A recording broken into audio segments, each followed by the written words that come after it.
ചാടി ഇറങ്ങടാ ഇറങ്ങി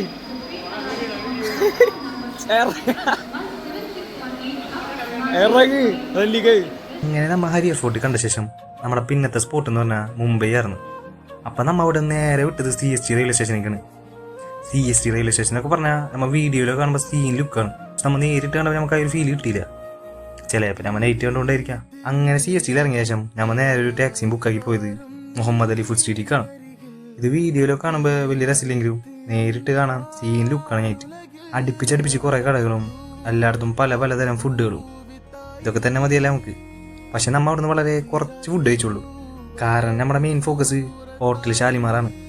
ഷാലിമാറിൽ നമ്മൾ കയറാനുള്ള കാരണം അവിടുത്തെ മട്ടൻ ബിരിയാണി സൂപ്പർ എന്ന് പറഞ്ഞിട്ടാണ്. പക്ഷേ നമ്മൾ നല്ല ലേറ്റ് ആയതുകൊണ്ട് തന്നെ നമുക്ക് മട്ടൻ ബിരിയാണി പോലും കിട്ടിയില്ല.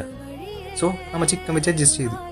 നമ്മൾ നല്ല ഹൈപ്പ് വെച്ച് വന്നുകൊണ്ടൊന്നും അറിയില്ല, നമുക്ക് വലിയ ടേസ്റ്റ് ആയിട്ടൊന്നും തോന്നിയില്ല ചിക്കൻ. പക്ഷേ ഫ്ലോപ്പും ഇല്ല കേട്ടോ. അങ്ങനെ ഫുഡ് അടിക്കാനിപ്പോൾ ഞങ്ങൾ റൂമൊക്കെ എടുത്ത് തുടങ്ങി.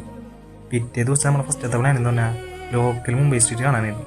പക്ഷെ ഞങ്ങൾക്ക് കിട്ടിയ ഏറ്റവും വലിയൊരു സീൻ എന്ന് പറഞ്ഞാൽ കിടില മഴയായിരുന്നു. നമുക്ക് പുറത്തിറങ്ങണോ ഇറങ്ങണ്ടേ എന്നുള്ളൊരു ചിന്തയ്ക്ക് നമ്മൾ പോയി. പക്ഷേ പിറ്റേ ദിവസം നമുക്ക് വീട്ടിൽ പോകുന്നതുകൊണ്ട് തന്നെ നമ്മൾ നേരെ മഴയത്ത് അങ്ങോട്ട് ഇറങ്ങി. ആ തീരുമാനം വളരെ നല്ല തീരുമാനമായിരുന്നു. മുംബൈയുടെ ഈ സൈഡ് എന്ന് പറഞ്ഞാൽ ഒരു 10-20 കൊല്ലം പിന്നോട്ടേക്കാണ് പോകുന്നത്. അതുകൊണ്ട് തന്നെയാണ് നമുക്ക് ഈ കാണാനും ഒരു ക്യൂരിയോസിറ്റി ഉള്ളത്. ഈ മഴയത്ത് ചില ബിൽഡിങ്ങൊക്കെ കാണാൻ പ്രത്യേക ലുക്ക് ഉണ്ടാ. അതുപോലെ തന്നെ അവിടുത്തെ ചില ആൾക്കാരും അറ്റ് ദ സെയിം ടൈം ചില ബിൽഡിങ് കണ്ടു കഴിഞ്ഞാൽ നമുക്ക് പൊടിഞ്ഞു വീണ് തോന്നും. പക്ഷേ പഴയ ബിൽഡിംഗ് അല്ലേ, കിടില സ്ട്രോങ് ആയിരിക്കും. നമ്മൾ മുംബൈ വന്നു കഴിഞ്ഞാൽ എന്തായാലും ഈ ലോക്കൽ സ്ട്രീറ്റൊക്കെ ഒന്ന് കാണണം. കാരണം ഇതൊക്കെ കാണാൻ തന്നെ ഒരു കാഴ്ച ഉണ്ട്. അപ്പോൾ നമുക്ക് ബാക്കി അടുത്തേ പറയാട്ടാ. അപ്പോൾ ഓക്കേട്ടാ.